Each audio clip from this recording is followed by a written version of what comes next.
ตัวใหญ่เลยนี่นี่โอ้จับเลยโอ้ยนั่นเลยนะโ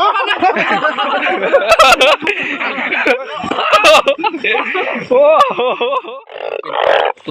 ตัวมันไอ้มันทุกคนเทปดูสำแคนได้หรอสำแคนเลยพี่น้องเอ้ยเอาสบายดีทุกคนมื้อนี้ก็สีคึมๆแด้มื้อนี้อยู่บ้านได้มื้อนี้สิพาทุกคนไปการอื่นเด้อมื้อนี้เด้อเป็นอะไรก็ลงรุ่นระเบียบเบิ่งเอาไปนะทีมงาน2คนได้มื้อนี้เรียกว่านัดท้าได้อยู่ในตลาดบ้านเฮานี่แหละบ่แม่นตลาดบ้านอื่นเนาะ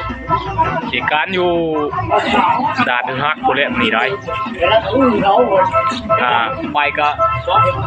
ให้พี่รถจักรไปได้เด้ทีมงานนะผู้นึงสิไปนำได้นี่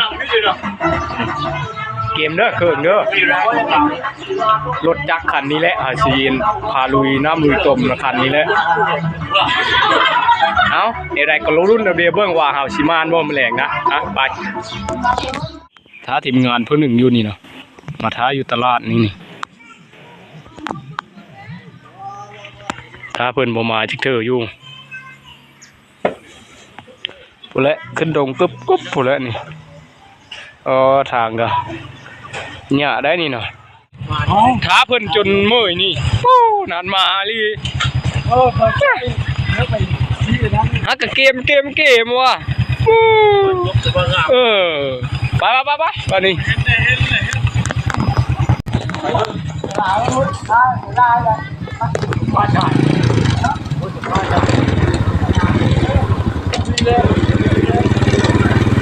ไปมันบ่มีกระเกลเทวทางนี้เลย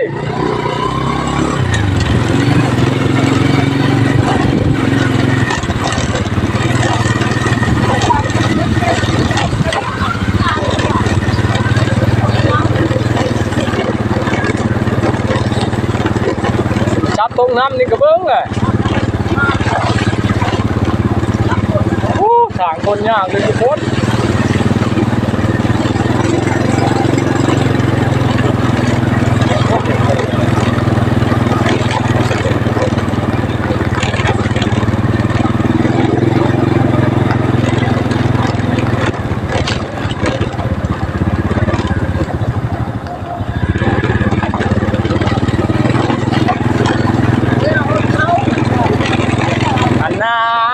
เปล่านะเห็นยังคิวบ่เอา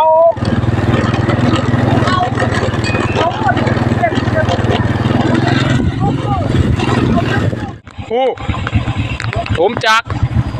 น้ำลายทุกคนห่อน้ำลายโถมบ่จักนะโมกูเทียนบ่มีของกูน่ะไปใช่ของกูน่ะมันหูก็ป้องอยู่เฮือนก้อนไผ่มันนี้น้ำริบๆให้เลยฮะน่ะคำมันบ่มอดก็บ่ไปล้างมอดน่ะมันบ่มอดรถกูน่ะบ่ทบทุกคนเอาไปก่อนเฮ้ยจับข่าวเบิ่งเดียวเชียร์พี่น้องโอ้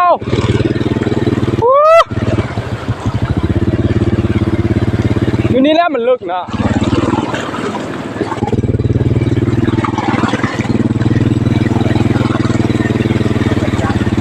เรื่องดับนะโบดับรถกูชอบแต่ว่า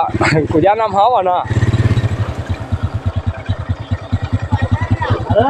กูก็ติดเจ้าไว้เลยอย่าน้ำแห้งมาโอ้ยอยากทีมงานผู้นึงโอ้ยมาได้โอ้ผมมีโมโกเทนดับปุ๊บรู้เลยนี่รู้แล้วนี่ชุกมาเลยไหมตายแล้วโอ้ยชุกเบิ่งเฮาแล้วบ่นี่นะเฮ้ยมันบ่เฮามาสิเฮายังตายเลยยังบ่นี่โอ้ตุ๊กชุกพอกูชุกบ่ไปรถไฟอยู่ฮะ ายแล้ว บ้าโมนี่เราไปเนี่ยก็ไปนัดผู้เช้าบ่เฮ้ย บอกมันบุกหนึ่งมันเท้าไหนเลย โอ้ยมันจีเฮาน้ำยัง ไปมันชดบุกทีน โมกเทนเพิ่นบ่มีเพิ่นลงน้ำบ่ได้เด้อทุกคนเอ้ยเบิ่ง ไปเปะกับเปะนี่ ของเฮาก็น้ำเฮาเลยเฮาก็บ่เป็นหยังของเฮาเนาะ โอ้ยโซดเก่งค่ะมันเท้าหน้าเก่งค่ะก็ โอ้ขาฮอดด่านทุกคนเอ้ยด่านปลาเพกเด้อนี่เด้อยังไกลอยู่ด่านนึงฮักนะแต่ว่าบ่ได้ฮอดได้ด่านนึงฮักนะได้ไปชาวยุทธเทงด่านผีนี่ถึงอย่างไปด่านนึงฮัก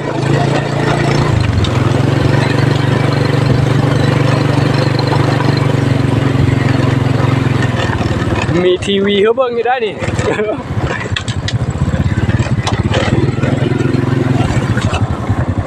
เองหนาเลยบุเดมีจูหนึ่งอีนี่มาก่อน อันพ่อมาลั่นกระมานจูมูบ่ค่ะกำลังตามเจียวเยอะว่ามาคือเห็นบ่พักแปลวกูก็อยู่กูฮะเอามาฮอดเลยทุกคนครับหาอยู่หากินก่อนหาเห็ดกินเขานี่แหละเห็ดข้าวเฮาได้นี่นี่แหละโลนกินมื้อแหละกินแล้วก็สิไปฮักกันได้อ่ะกำลังไปนี่ตีเขากับหายากกินนี่กินชิงนี่ยินเสียงห้องอยู่ในโพดกับห้องอยู่นี่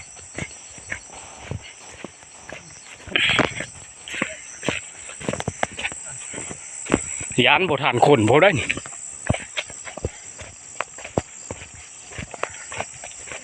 ไปเราลุ้นเดียวอยู่โห้ยพุ่นแหละว่ามันจะเป็นแบบไรน้ำลายหรือน้อยก็ลงน้ำเร็วลงน้ำเร็ว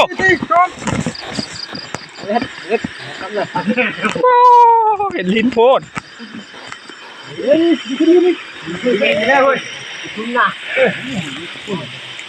ผู้ฮ่าดีฮะดีฮะจับแบโอ้ยเอาลอยมึงดีเอาแบบยิงไปฮะยิงไป จำหางพลาดแล้วนะ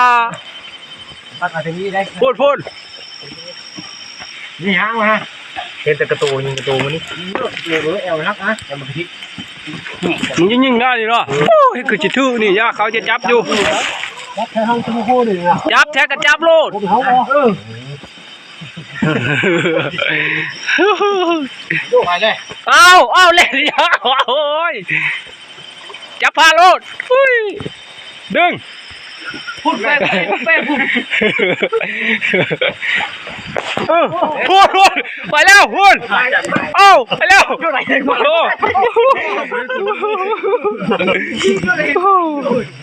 โอ้ตัวใหญ่เลยนี่ นี่โอ้โหจับเลยจับเลย โอ้ยนั่นเลยนะ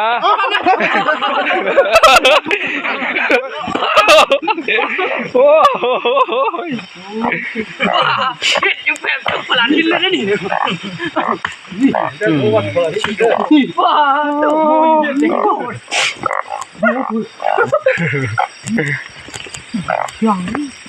ว่าป่ายก็ถ้าเทียบไปเทียบมาเขาไปยิงบ้างปืนเลยก็ถือเนาะปืนเนาะก็ยิงเนาะถือลูกดิโอ้ตัวทิ้งไงติดโพดอิ่มหรือว่านี่ใช่นี่เลยทุกคนชิงเชื่อขายอะไรกันเดี๋ยวย่อเลยถึงก็เห็นผู้เดียวว่างูอื่นได้นี่นะจังจริงเชื่อเลยดีนี่โอ้ยกินบ้าถืออยู่ดีนี่ครบมาอ๋อโถใหญ่เลยช้ำแคนเอาแว่น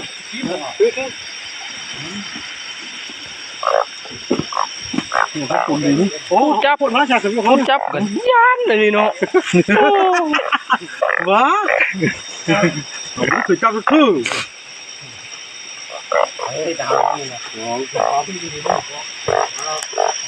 สามสี่ น้ำมาเควดกันเนาะ อันเตาอยู่นี่ก็บอกป้ากันเห็นกับสิบปีมือ บ่มือดอกขลากเขาไปยีได้บ่หามีไว้บ่เอาเขาได้หมู ใช่แล้วบ่ จริงเชื้อทายแล้วเอาไปเลี้ยงนี่มันจะพลาดแล้วมันยาวกว่าชื่อตายก็ไม่ตายดอกงานเท่าไรเนาะว่าถ่ายคลิปได้ลายไหมได้เนาะเข้ามานได้ประมาณเลยเนี่ยได้ลงน้ำก็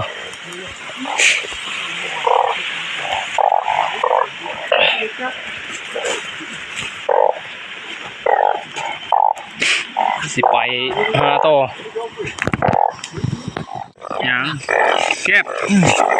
อันนี้เนาะนี่เก่งดีเอาทุกคนนี่พิงไผ่อยู่นาวนี่เด้นี่โอ้พงหัวไม่เลยเนาะกุกเก้นะดิ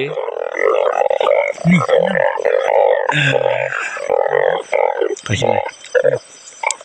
นี่พิงไผ่เด้อเหมือนนาวนี่ก็ขึ้นแต่น้ำถอดยังมามีเอา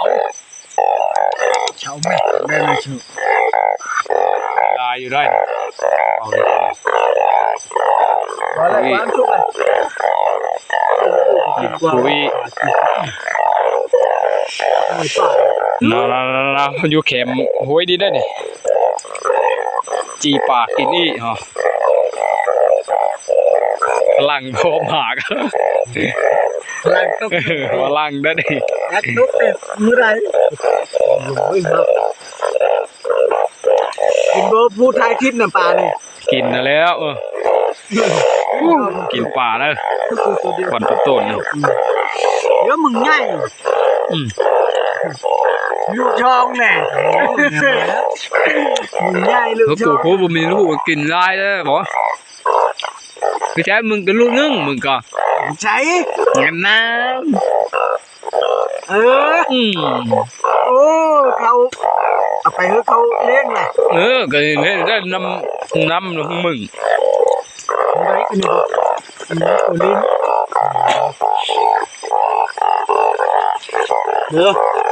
งอปลูกป่าอยู่บ้างเยอะนั่นเดี๋ยวก็เรารุ่นบัดหาวท่อปันเดียวเด้อมึงเธอมันมีตัวงูไอ้ได้นี่นะเรารุ่นมันเป็นงูยังทุกคนเลยเรารุ่นเดียวรุ่นหนึ่งเดียวกำลังนับเบิ้งไฟได้ลายกว่าเนาะ11ลงได้นับเนาะกระเจียว17 12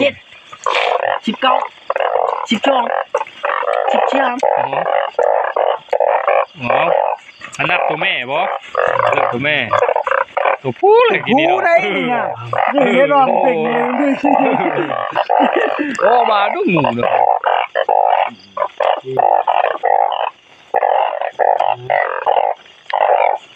มันทานขึ้นกว่าโอ้สำแคนได้นี่สำแคนเลยนี่เบิ้งนี่ได้งูเริ่มพร้อมนี่เทพสำแคนเลยได้ทุกคน เทพดูสำแคนได้หรอสำแคนเลยพี่น้องเอ้ยเพิ่นนี่ได้เพิ่นจับหล่นนี่เอาไปถูกขักกะลีนะตัวผู้ผีลีเหรอตัวผู้บ่ตัวแม่หางชัดไม่ใช่ตัวแม่แล้วนี่เนาะโคตรนะโคตรเต็ม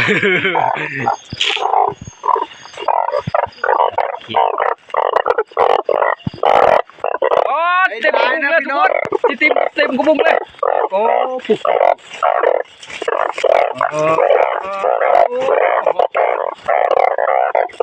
เขาโอมอันนี้เต็มแล้วนี่เนาะ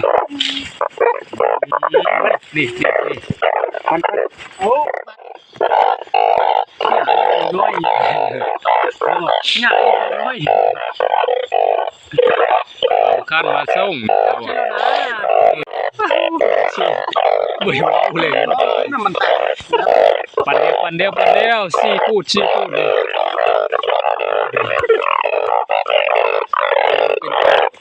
ตัวมันนี่เอาโหดเลยสเบอร์เลยนะปิดตัวนี้นะปันเดียวก็ได้ลายตัวนะแต่ว่าบ่ทักปลายนะบ่ได้จับกองถ่ายต้องจับนะแต่ว่าลงน้ำเนาะมันเกือบเพลงคอทุ่มโพนี่โยเชิงนะกองถ่ายเนาะแล้วก็มันทุกน้ำเลยโอ้ยโทรศัพท์หน่วยเดียวครับในรายการ